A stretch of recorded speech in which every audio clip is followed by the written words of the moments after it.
Vamos a estar cocinando hot cakes con Michelle Pérez. Recuerda que vamos a hacer ese de la harina. Está muy abierto. ¿Cómo le hago? Es que esto está demasiado abierto. Una.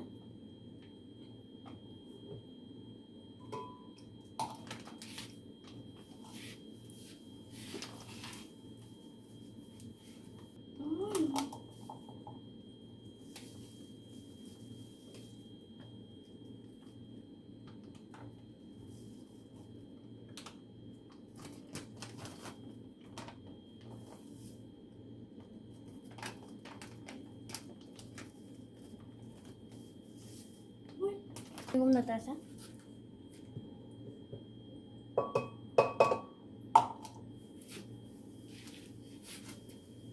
Leche.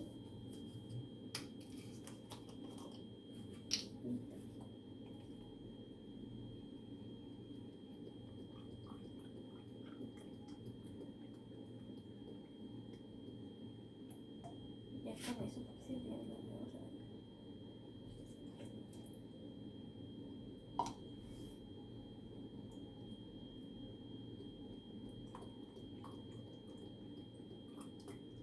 Ya.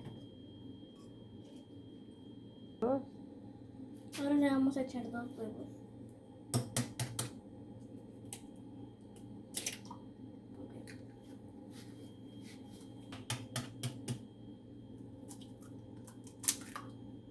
Listo. Voy a tirarlo.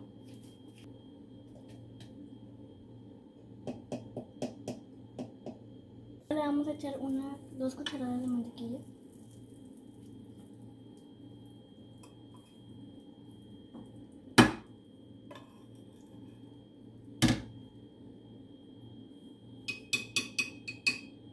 Listo. Ahora vamos a licuar.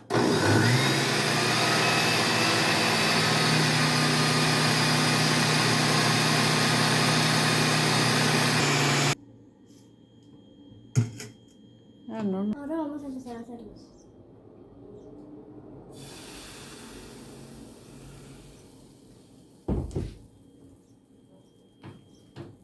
Listo. Esperamos.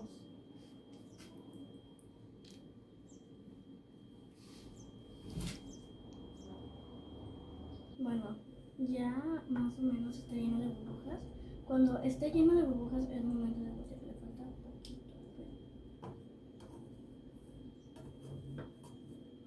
No, sí.